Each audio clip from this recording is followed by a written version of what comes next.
मैंने पहले ही श्वसन पर कई वीडियो बनाए हैं और मुझे लगता है कि आपको ये एहसास हो गया होगा कि हमें ऑक्सीजन की बहुत ज़रूरत होती है और हम कार्बन डाइऑक्साइड छोड़ते हैं। और अगर आपने श्वसन पर वीडियो देखे हैं तो आप जानते होंगे कि हमें अपने भोजन का चयापचय करने के लिए ऑक्सीजन की आवश्यकता होती है ताकि हम अपने भोजन को एटीपी में बदल सकें, जो हमें अन्य प्रकार के कोशिकीय कार्यों को करने में मदद कर सकता है, जैसे कि चलना या सांस लेना या फिर सोचना। और श्वसन की प्रक्रिया के दौरान हम शर्करा को चयापचित करते हैं और कार्बन डाइऑक्साइड छोड़ते हैं। तो इस वीडियो में हम सोचेंगे कि हम वास्तव में अपने शरीर में ऑक्सीजन कैसे लाते हैं और इसे वापस वायुमंडल में कैसे छोड़ते हैं। हम ऑक्सीजन अंदर कैसे लाते हैं और कार्बन डाइऑक्साइड बाहर कैसे निकालते हैं। ये या तो हमारी नाक से हो सकता है या फिर हमारे मुंह से। तो मान लीजिए कि ये एक व्यक्ति है, शायद उसका मुंह खुला होगा ताकि वो सांस ले सके। तो हमारे पास मुख गुहा है, यानी कि ओरल कैविटी। ओरल का मतलब होता है मुंह, कैविटी का मतलब है जगह या फिर गुहा। और फिर आपके पास नासाद्वार होता है, जो एक नासिका गुहा में खुलता है। और हम जानते हैं कि वो हमारे नाक के पीछे या मुंह के पीछे जुड़ते हैं। और वो जगह जहाँ ये जुड़ते हैं उसे ग्रसनी यानी कि फैरिंग्स कहा जाता है। तो कहते हैं कि नाक से सांस लेना बेहतर है, शायद इसलिए क्योंकि ये आपके नाक के बालों से निस्पंदित होती है और गर्म भी हो जाती है। लेकिन आप दोनों तरफ से सांस ले सकते हैं, यानी कि नाक और मुंह दोनों से। वायु या तो नासिका गुहा या मुख गुहा से अंदर आती है और फिर ग्रसनी से होती हुई जाती है। ग्रसनी दो नलिकाओं में बढ़ जाती है, एक में वायु जा सकती है लेकिन दूसरा खाने के लिए है।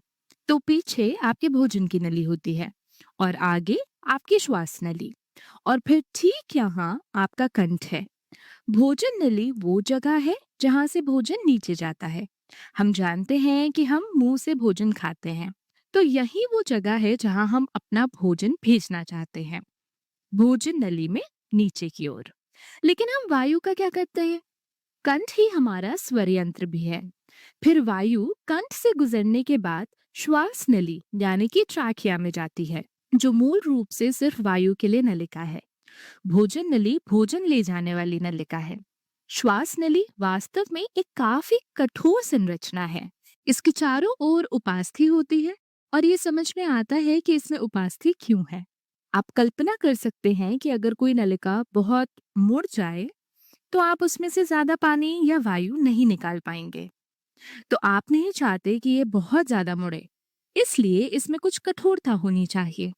इसलिए इसमें उपास्थि होती है और फिर ये दो नलिकाओं में बढ़ जाती है। और मुझे लगता है कि आप जानते हैं कि ये दो नलिका कहाँ जा रही हैं। ये दो नलिका श्वसनी यानी कि ब्रोंकाई हैं, या हर एक को ब्रोंकस कहते हैं। और इनमें भी उपास्थि होती है, तो ये काफी कठोर होती हैं। लेकिन श्वसनी बार बार बढ़ती रहती हैं। वो छोटी और छोटी नलिकाओं में बढ़ती रहती हैं और उनमें उपास्थि खत्म होने लगती है। तो उपास्थि खत्म हो जाने पर वो अब कठोर नहीं रहेंगी, लेकिन बढ़ती जरूर रहेंगी। अंत में वो बहुत पतली हो जाती हैं। वो बस बढ़ती ही रहती हैं। तो वायु बढ़ती रहती है और अलग अलग रास्तों में फैलती रहती है। तो इसी के साथ साथ वायु भी बढ़ती रहती है और अलग अलग रास्तों में फैलती है। और जब श्वसनी के चारों ओर उपास्थि नहीं रह जाती, वो अब कठोर नहीं रहती। उसके बाद की सभी नलिकाओं को श्वसनिका यानी कि ब्रोंक्यूल्स कहते हैं। तो ये श्वसनिका है। इसमें कोई खास बात नहीं है, ये बस एक नलिका है जो पतली और पतली होती जाती है। हमने नलिका के अलग अलग भागों को अलग अलग नाम दिए हैं। चलिए इसे मुंह या नाक से अंदर लेते हैं और इस मुख्य विभाजन को दो अलग अलग रास्तों में बार बार बांटते हैं, जो हमें हमारे फेफड़ों तक ले जाएगी। ये है श्वसनी। श्वसनी फेफड़े में बढ़ती हैं, श्वसनिका फेफड़े में होती हैं और अंततः श्वसनिका समाप्त हो जाती हैं। और यहीं पर हमारी वीडियो और भी रोचक हो जाएगी। वो छोटी और छोटी, पतली और पतली नलिकाओं में बढ़ती जाती हैं। इन छोटे वायु कोश में ऐसे ही हर श्वसनिका के अंत में ये छोटे छोटे वायु कोश होते हैं और मैं इन वायु कोश के बारे में एक सेकंड में बात करूंगी। इन्हें कूपिका यानी कि एल्वेलाई कहते हैं। तो मैंने बहुत सारे रोचक शब्द इस्तेमाल किए हैं, लेकिन विचार काफी सरल है।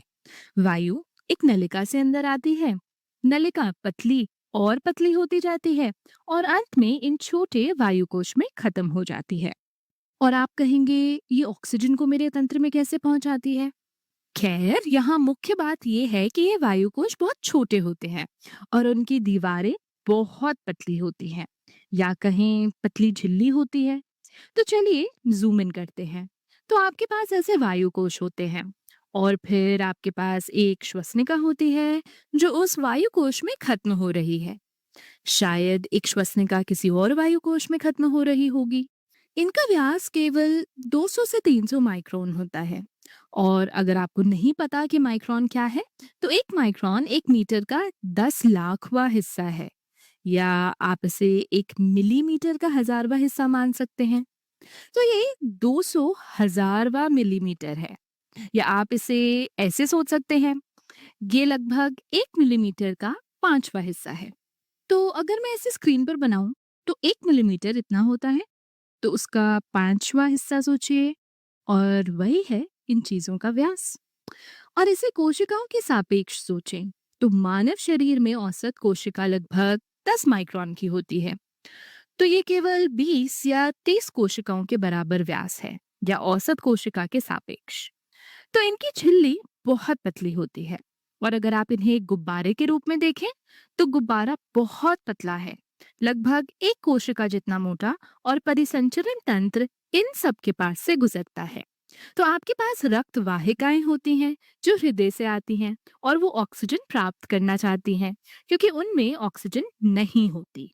तो ये शिरा है जो हृदय से आ रही हैं, तो इस रक्त में ऑक्सीजन नहीं है, या ये वी ऑक्सीजनित है और इसमें बहुत कम ऑक्सीजन है।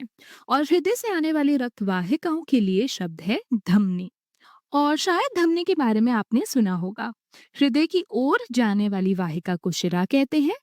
ये ध्यान रखना बहुत महत्वपूर्ण है, क्योंकि आगे चलकर आप देखेंगे कि धमनी हमेशा ऑक्सीजन नहीं ले जाती, या वो हमेशा वे ऑक्सीजनित नहीं होती, और शिरा हमेशा एक ही तरह की नहीं होती। हम इस पर और विस्तार से तब बात करेंगे जब हम वास्तव में हृदय और परिसंचरण तंत्र को पढ़ेंगे। लेकिन बस याद रखें, धमनी बाहर जाती हैं, शिरा हृदय की ओर जाती हैं। तो यहाँ ये धमनी हृदय से फेफड़ों की ओर कूपिका की ओर जा रही हैं, क्योंकि वो चाहती हैं कि उनमें प्रवाहित रक्त ऑक्सीजन प्राप्त करे। तो क्या होगा कि वायु श्वसनिका से होकर कूपिका के चारों ओर घूमती है, कूपिका को भरती है, और जैसे ही वो कूपिका भरती है, ऑक्सीजन के छोटे छोटे अणु कूपिका की झिल्ली को पार करने में सक्षम होते हैं और मूल रूप से रक्त में अवशोषित हो जाते हैं। मैं इस पर और विस्तार से बात करूंगी जब हम हीमोग्लोबिन और लाल रक्त कोशिकाओं पर बात करेंगे। लेकिन आपको बस ये समझना है कि यहाँ बहुत सारी केशिकाएं होती हैं। केशिकाएं बहुत छोटी रक्त वाहिकाएं होती हैं जो वायु को, या मूल रूप से ऑक्सीजन और कार्बन डाइऑक्साइड अणुओं को, उनके बीच विसरण होने देती हैं। इनमें बहुत सारी केशिकाएं होती हैं जो गैसों के विनिमय की अनुमति देती हैं। तो ऑक्सीजन इस रक्त में जा सकती है, और ये वो शिरा है जो हृदय से आ रही है। तो एक बार जब इसमें ऑक्सीजन आ जाती है तो ये वापस हृदय की ओर जाएगी, और मूल रूप से यही वो क्षण है जहाँ ये शिरा, ये नलिका, हमारे परिसंचरण तंत्र का हिस्सा धमनी से शिरा बन जाता है, क्योंकि अब ये हृदय की ओर जा रहा है। और इन धमनी और शिरा के लिए एक विशेष शब्द है। इन्हें फुफ्फुसीय धमनी और शिरा कहते हैं। फुफ्फुसीय शब्द फुफ्फुस से आया है, फुफ्फुस यानी कि फेफड़े। तो हृदय से फेफड़े की ओर कूपिका की ओर जाने वाली ये फुफ्फुसीय धमनी है, और हृदय की ओर वापस जाने वाली फुफ्फुसीय शिरा है। और आप कहेंगे फुफ्फुसीय यानी कि पल्मोनरी का क्या मतलब है? खैर, पल्मो लैटिन से आया है जिसका अर्थ है फेफड़े। इसका शाब्दिक अर्थ है फेफड़ों की धमनी या शिरा। तो जब भी लोग फुफ्फुसीय कहते हैं, वो हमारे फेफड़ों की बात कर रहे होते हैं, या शायद कुछ ऐसा जो हमारे श्वास लेने की प्रक्रिया से जुड़ा हो। तो वैसे भी आपके पास आपके ऑक्सीजन है, जो आपके मुंह या नाक से ग्रसने से होकर आती है, या आपके पेट को भी भर सकती है। हम अपने पेट या आमाशय को गुब्बारे की तरह फुला सकते हैं, लेकिन इससे हमें वास्तव में ऑक्सीजन हमारे रक्त प्रवाह में नहीं मिलती। लेकिन ऑक्सीजन आपके कंठ से होकर श्वास नली में, श्वसनी से होकर अंततः श्वसनिका में, कूपिका में पहुंचती है और वहां से अवशोषित हो सकती है, जो पहले धमनी थी, लेकिन फिर अब वापस जाते हैं और मूल रूप से रक्त को ऑक्सीजनित बना देती हैं। लाल रक्त कोशिकाएं बहुत लाल हो जाती हैं जब हीमोग्लोबिन में ऑक्सीजन आ जाती है, और फिर हम वापस जाते हैं। लेकिन साथ ही ये सिर्फ ऑक्सीजन को हमारे धमनी या हीमोग्लोबिन तक पहुंचाने की बात नहीं है, ये कार्बन डाइऑक्साइड छोड़ने की भी बात है। तो ये नीली धमनी फेफड़ों से भी कार्बन डाइऑक्साइड कूपिका में छोड़ेंगी और इन्हें हम बाहर निकाल देंगे। तो हमारे पास ऑक्सीजन अंदर आ रही है, और भी चीजें अंदर आ सकती हैं, लेकिन ऑक्सीजन ही है जो कूपिका में अवशोषित होती है। और जब हम श्वास बाहर छोड़ते हैं तो हमारे रक्त में जो कार्बन डाइऑक्साइड थी वो कूपिका में अवशोषित हो जाती है और वो बाहर निकाल दी जाती है। मैं आपको 1 सेकंड में बताऊंगी कि ये कैसे बाहर निकलती है। जब वायु वापस बाहर जाती है तो ये मेरे स्वर रज्जु यानी कि वोकल कॉर्ड्स को कंपित कर सकती है और मुझे बोलने देती है। लेकिन मैं अभी उस पर ज्यादा विस्तार से बात नहीं करूंगी। तो इस पूरे श्वसन तंत्र या हमारे फेफड़ों के बारे में आखिरी बात ये है कि ये वायु को अंदर कैसे लेती है और बाहर कैसे निकालती है, और इसका तरीका वास्तव में एक पंप या गुब्बारे जैसा है।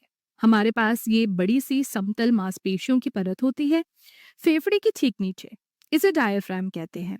और जब ये शिथिल होता है तो इसमें एक गुंबद जैसा आकार होता है और फेफड़े थोड़े दबे होते हैं, उनमें ज्यादा आयतन नहीं होता।